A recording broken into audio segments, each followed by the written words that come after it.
ભારતના બંધારણના ઘડવૈયા અને વંચિતો, શોષિતો અને ગરીબોના મસીહા ડોક્ટર બાબા સાહેબ આંબેડકરના મહાપરિનિર્વાણ દિન નિમિત્તે ભવ્ય રેલી નીકળી હતી. સ્વયં સૈનિક દળના ઉપક્રમે આયોજિત મહારેલીમાં કચ્છ ઉપરાંત ગુજરાતના તમામ જિલ્લાઓમાંથી મોટી સંખ્યામાં સ્વયંસેવકો જોડાયા હતા. 2 તબક્કામાં આયોજિત મહારેલીનો પ્રારંભ શેખપીર ચોકડી પરથી બસ મારફતે થયો હતો. ત્યારબાદ ભુજના સ્મૃતિવનથી પગપાળા રેલી આગળ વધી હતી.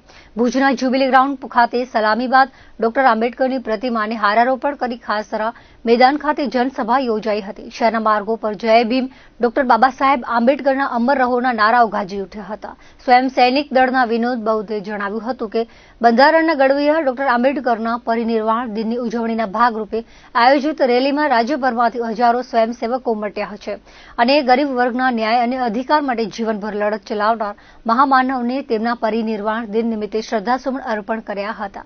આજે ડોક્ટર બાબા સાહેબ આંબેડકર મહાપરિનિર્વાણ દિવસ છે, જેને લઈને આજે કચ્છના ભુજની અંદર, ભુજ મથકની અંદર આજે આપણે આ કાર્યક્રમ સ્વયં સૈનિક દળ સંગઠનના માધ્યમથી આપી રહ્યા છે.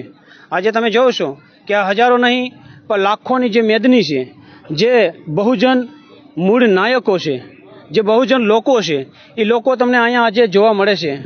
બરાબર, અહીંયા સ્વયં સૈનિક દળ સંગઠનના રોડ મેપ મુજબ આ કાર્યક્રમ થવા જઈ રહ્યો છે. તમે જોજો ક્યાંય ગુજરાત અને ગુજરાતના બહારના, એટલે કે ગુજરાતના તમામ જે જિલ્લાઓ છે, એ જિલ્લાઓમાંથી હજારો નહીં પણ લાખોને મોઢે અહીંયા તમને સ્વયં સૈનિક દળના જે સૈનિકો છે એ અને આપણા મૂળ નિવાસી જે લોકો છે એ અહીંયા દેખાતા હશે.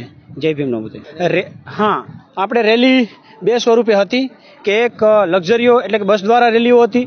જે રેલી આપણે શેખપીર ચોકડીથી લઈ અને ત્યાંથી માધાપર ચોકડીથી થઈ અને સ્મૃતિવન થઈને આરટીઓ થઈ અને મુક્ત જીવન સર્કલ છે, ત્યાં આપણે તમામ લક્ઝરી છે એ ત્યાં ઉપસ્થિત હતી. ત્યાં આપણે બધા લક્ઝરીઓમાંથી તમામ લોકોને ત્યાં ખાલી કરી અને ત્યાંથી પછી આપણી જે રેલી હતી એ પગપાળા રેલી હતી.